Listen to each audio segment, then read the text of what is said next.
Carlos Manuel Estrella está listo con nosotros. Conversamos brevemente con él allá desde Santiago. Carlos Manuel, muy buenos días. ¿Cómo estás? Recordamos que es periodista, conocido por ustedes. Desde que veamos ese rostro sabemos quién es. Hay que decir que en el caso de Carlos Manuel pensamos hablar con él, como hablamos el otro día con Jordi Veras, porque creemos que es necesario traer las voces de Santiago acá. Después de ese gran operativo que se hizo por aire, cielo y mar, solo le faltó el mar, porque no hay mar en Santiago, pero después por aire y tierra. Por el yaque. Ustedes vieron, sí, no, eso fue un operativo soberbio que se montó en la Operación Halcón. ¿Qué tan efectivo es? Carlos Manuel, muy buenos días, ¿cómo estás? Buenos días, Edith. Buenos días a toda tu audiencia y a la República Dominicana. Estamos aquí al pie del monumento desde Santiago, Ah, disponibles para interactuar con ustedes. tú sabes Est- que Germán Marte suele decir aquí que está al pie del cañón, ahora ya sé, tú desde allá está al pie del Esto es monumento. así. Un saludo especial para Germán, ese veterano. Bueno, pues Estamos, estamos aquí al pie del monumento y es literalmente cierto. Un abrazo, hermano. Literalmente Buen cierto. día. Igual, buenos igual, días. igual. ¿Cómo va todo por allá? Todo bien. Pues mira, aquí junto a Germán e Indira Suero hemos contactado contigo porque queremos, primero, Carlos Manuel, una opinión tuya como periodista y estás ejerciendo diariamente en Santiago de lo que ocurrió en Santiago recientemente, que evidentemente no pone fin a una cultura violenta donde hemos visto muchos casos de crimen organizado. ¿Cómo ves la Operación Halcón? ¿Cómo ves el resultado, los sometimientos? ¿Qué valoración tienes tú de lo que ha ocurrido? Bien, primero, creo que la Operación Halcón es una respuesta de Estado ante una amenaza grave a una funcionaria del nivel y de la credibilidad de la buena imagen de la Procuradora General de la República. Es una respuesta de Estado. Podría considerarse hasta excesiva, pero es la manera de decirle al crimen organizado que puede actuarse con esa aparatosidad. Tal vez, visto los resultados de esa operación, no era necesaria tal aparatosidad. Y se intervino en sectores y contra personas que secreto a voces son parte de los que domina y controla el microtráfico. Sobre todo, se entiende la aparatosidad de que las cabezas que son señaladas como tales no fueron atrapadas y que al final, al pasar balance, al solicitar las medidas de coerción, el Ministerio Público apenas se señalan a 3 personas y los tipos penales entonces no son los que se pensaba que se aplicarían. Y hay que decir también que dentro del operativo hubo un exceso, al menos contra un ciudadano, empresario de una familia muy conocida, de un barrio popular y con una hoja de servicios hasta ahora intachable. Y nos referimos al propietario de una empresa de radiadores cuya hija le da nombre a la empresa y es homónima o tocaya de una figura de igual nombre femenina que es de interés de las autoridades. Entonces hay un error, un fallo imperdonable que ni siquiera ha sido subsanado todavía. De manera que la operación, desde mi punto de vista, tuvo unos fallos imperdonables en ese tipo de acción. Lamentable, muy penoso esa confusión, ¿verdad? Demuestra. Sí, pero que no ha habido ninguna Exacto, reparación. peor Eso todavía. me recuerda, Germán, y los veteranos tenemos fresca la memoria, aquella acusación que hizo el fiscal Máximo Aristi Caraballo contra el profesor Juan José Martínez, quien era funcionario del Ministerio de Exteriores. Y debió el Ministerio Público, no conozco otro precedente, presentar unas excusas a este profesor académico y funcionario en su momento que trataron de vincularlo a un hecho indebido. Así es. Carlos No sé si Manuel. lo recuerdas eso. Sí. Y para mí es el único precedente de que el Ministerio Público haya presentado unas disculpas ante una actuación indebida, equivocada. Carlos Manuel, te voy a preguntar algo. ¿Tú crees que pudo haber habido algún tipo de filtración de la información? Porque a mí en lo particular, Evidentemente. y te pido tu opinión también sobre esto, me parece, no sé, tengo mis dudas, porque ahora el presidente mismo ha anunciado operativo conjunto, DNI, Policía Nacional, DNCD y otros organismos del Estado, siguiendo una ampliación de la operación Halcón 4. Pero resulta que ahí como que van mansos y cimarrones. Y en Santiago, ¿tú crees que hubo algún tipo de filtración y no se podrá producir esto en lo sucesivo? Yo tengo mis dudas. Evidentemente, para mí, el olfato periodístico nos dice, y conociendo cómo se opera aquí, que hubo la filtración, pero hay otro elemento peor que no sé cómo no hemos explotado más, y sobre todo los sabuesos reporteros y los investigadores de los medios de Santo Domingo, en cuanto al fatídico párrafo, le llamaría así, de la declaración oficial del Ministerio Público sobre este operativo, en que admite que hay miembros de los organismos de investigación que estaban complicados con la operación, que estaban vinculados, y anuncia, todavía es peor, que se aplicarán las medidas administrativas del lugar y si fuere necesario de carácter penal. Pero Dime. esa visión, para mí lo más grave de todo esto, Edith y Germán, es ese párrafo fatídico, que es el penúltimo de los últimos párrafos. Parece como de poca importancia si usamos la pirámide invertida. Y dice entonces, es un párrafo de una autoincriminación de las autoridades y que se queda sin sanción y sin consecuencias. Y peor aún, en el anonimato, porque se identifica al tal o tal, come mezcla, al qué sé yo cuánto, todos los apodos. Yo quisiera conocer los apodos de esos miembros de los organismos represivos de inteligencia que deben combatir el crimen, que se asocian a los antisociales y que permiten esto. Ahí está la explicación del fracaso de la operación, si le vamos a etiquetar como fracaso en esa filtración. Ahí está la filtración. Pero peor, que no se haya identificado a esas personas, uno, y dos, que no se le haya incluido evidentemente como cómplices en los ilícitos que se estaban persiguiendo. O sea, Carlos Manuel, bueno, el hecho de que no estén esas personas que son cómplices, que no se haya anunciado operativos siguientes y que los detenidos al final del operativo solo fueron 3, ¿cómo valoras el operativo en sí mismo? ¿Consideras que tendrá algún resultado o mandaba un mensaje? O sea, la efectividad de ese aparataje, por ejemplo. ¿Cuál sí, es? el operativo envía un mensaje, sin dudas. El mensaje es que las autoridades tienen la capacidad y la disposición de actuar. Y además ha enviado un mensaje de manera muy particular en sectores específicos de la ciudad, en zonas que están bajo control de determinados personajes que gracias a la complicidad social es secreto a voces, pero nadie lo dice, porque en determinados sectores saben que X, Y o P es quien tiene los puntos de droga, porque esa es la gran contradicción de este país, que aquí se habla de los puntos de droga como si fueran unos colmados, supermercados, plazas comerciales, y que tienen un movimiento y un activismo que es conocido como secreto a voces. Por ejemplo, en un sector específico hubo alrededor de 10 allanamientos simultáneos, y ocurre que ahí hay uno o dos personajes que están en disputa por el control del negocio del microtráfico. Eso es en una zona de la ciudad, diríamos que en la zona norte, o más bien la zona noreste, salida noreste de la ciudad o hacia Santo Domingo.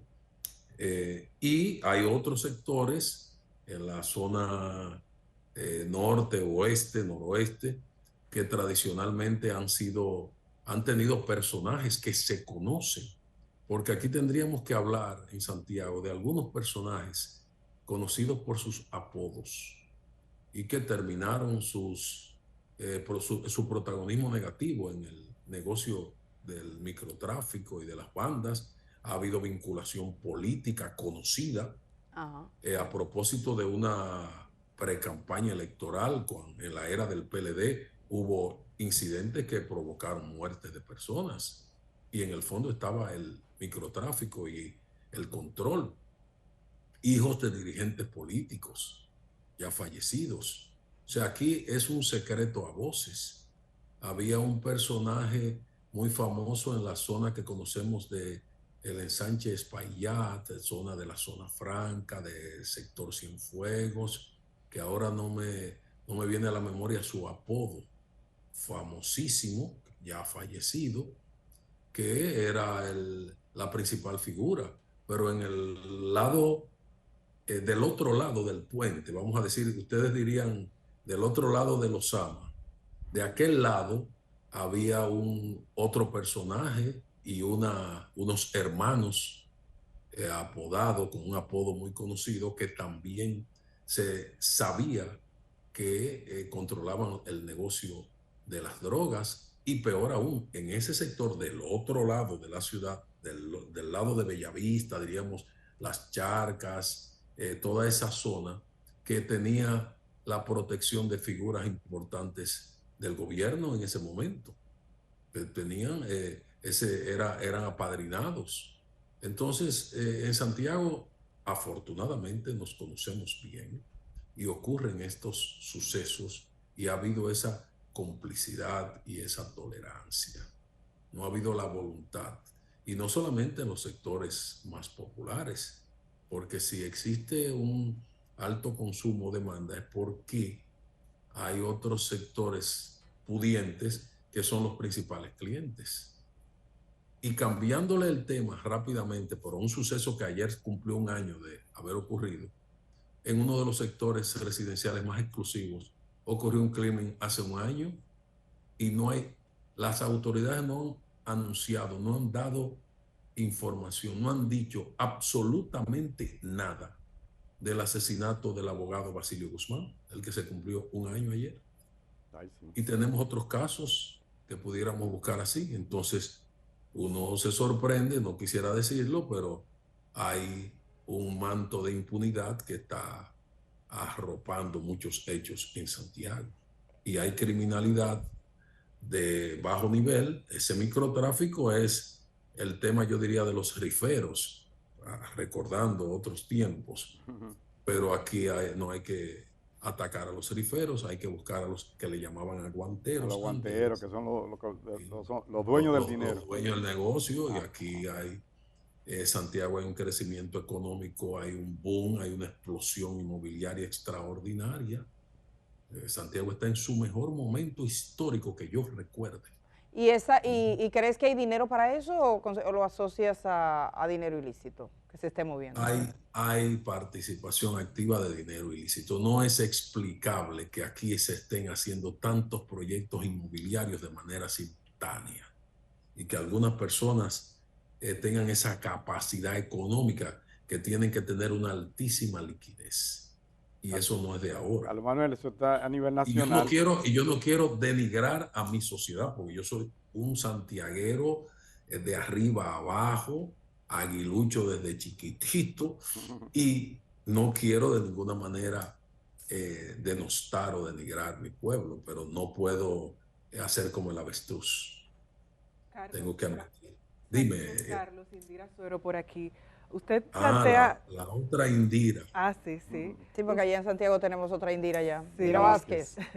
Usted dice que este tema del microtráfico, también las bandas, el crimen organizado, no es algo nuevo en Santiago y lo vemos también en los reportes de prensa, pero ¿qué esperan ustedes a partir de ahora, si tienen alguna esperanza de que se haga alguna intervención que dé al fin con este tema del microtráfico o con esos barrios que ni siquiera se puede entrar? Porque si no es algo nuevo, a través del tiempo se han hecho numerosos operativos y demás. Entonces, ¿qué esperan ustedes a partir de ahora, si es que tienen alguna esperanza?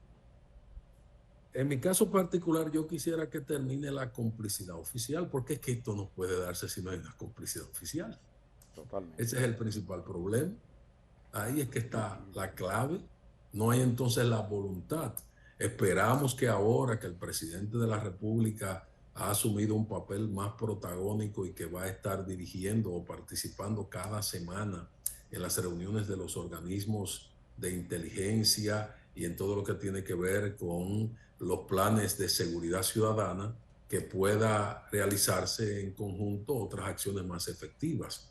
No olvidemos que hubo que disolver el famoso DICAN, la Dirección de Investigaciones Antinarcóticas de la policía, por los problemas conocidos. Tenemos una herencia que no debemos salpicar con el partidarismo, pero obviamente que en la era del PLD hubo una tolerancia al más alto nivel y esa complicidad llegó a los niveles más elevados. Basta solo mencionar un nombre, César el Abusador. Ya no tenemos que ir a más explicaciones. Déjalo ahí, que eso es suficiente. Sí, es decir, que tenemos que propiciar que inicie, diríamos, una especie del desmonte escalonado de esa, vamos, me estoy inventando eso en este momento, el desmonte escalonado de esa complicidad oficial que ha permitido el auge, el desarrollo de este microtráfico y sobre todo del narcotráfico. Porque en el microtráfico lo que vemos es un grupo de personas que un sociólogo le llama que son parte de la población residual, de los residuos humanos que el sistema ha creado. Y todos estos sometimientos que a fulanito con una porción, que esto y lo otro, eso son cuestiones menores. Están sometiendo a gente que pudieran ser inadaptados sociales o los consumidores pudieran ser potenciales enfermos para ser tratados como tales. Entonces nos estamos yendo por las ramas, hay que ir al tronco. Ahora, eso requiere de mucha voluntad y esa es una operación muy riesgosa por estos tentáculos, como lo evidencia ese párrafo fatídico del comunicado oficial del Ministerio Público sobre la operación realizada en Santiago. Es un tema un poco más complicado. No es tanto como se ve así. No sé si ustedes comparten conmigo esa percepción. Por supuesto, esto es mucho más complejo que lo que se ha visto hasta el momento. Bueno, Carlos Manuel, ya finalmente, ¿qué esperan ahora? Y te preguntaba, Indira, el efecto de este operativo, se logró entrar a lugares donde nunca se ha entrado o que no se puede entrar, pero probablemente hoy una patrulla de la policía no se anime a entrar al hoyo de Bartola, por ejemplo. O sea que eso no ha cambiado. Para que eso cambie, para que el Estado pueda tener un control pleno, para que las cárceles operen bien, para que los puntos de drogas pasen a ser una historia, ¿qué crees que se necesita? Pasos específicos.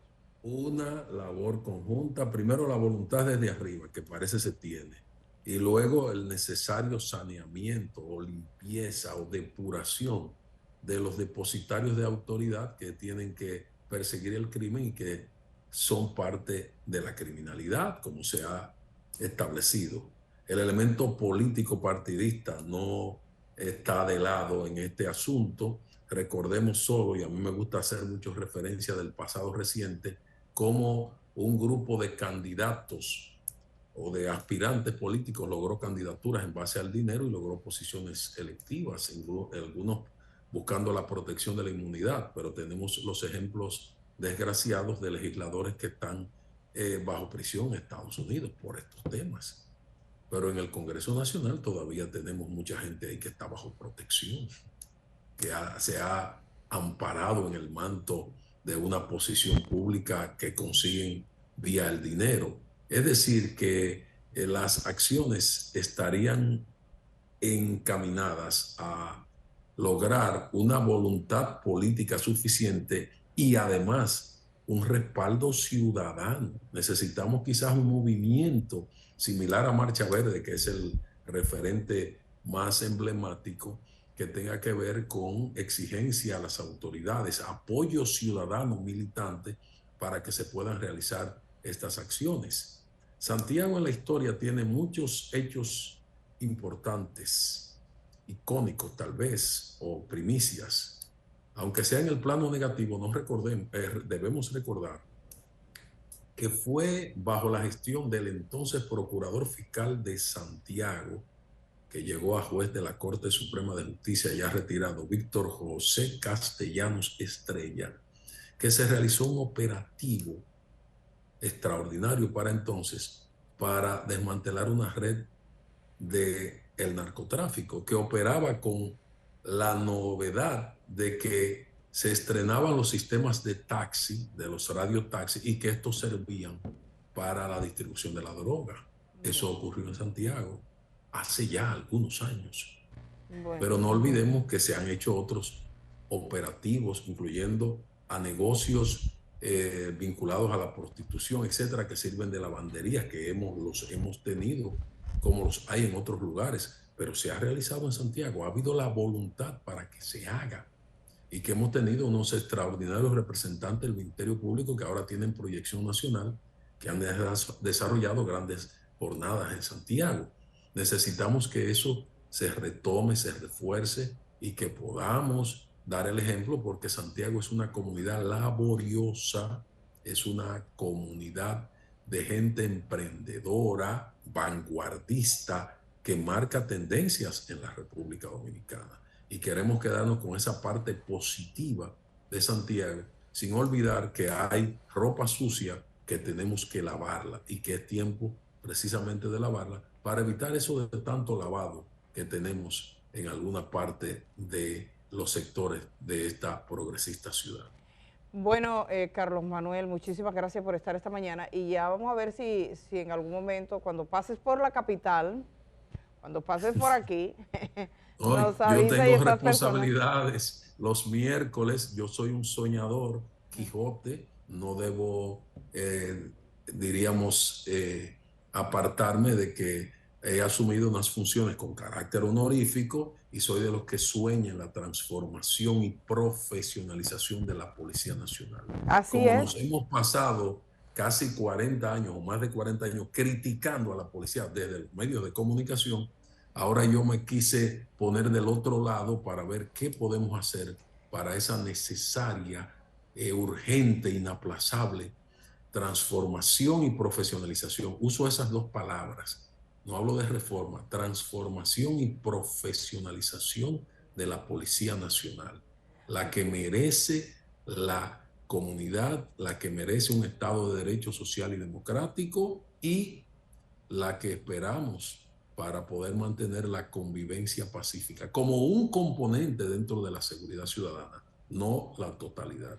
En eso estamos, y por eso cualquier miércoles de esto así, yo puedo exactamente, estar con cuadramos ustedes. y nos tomamos un café aquí. Sí. Telesistema. Será un placer, como siempre, compartir con ustedes. Saludos a Indira, a Germán, y obviamente un abrazo para ti, Edith. Mucho cariño. Muchísimas gracias, Carlos Manuel, periodista que ha salido de su programa, está en la televisión también local de Santiago, Carlos Manuel. Le agradecemos mucho que haya estado aquí.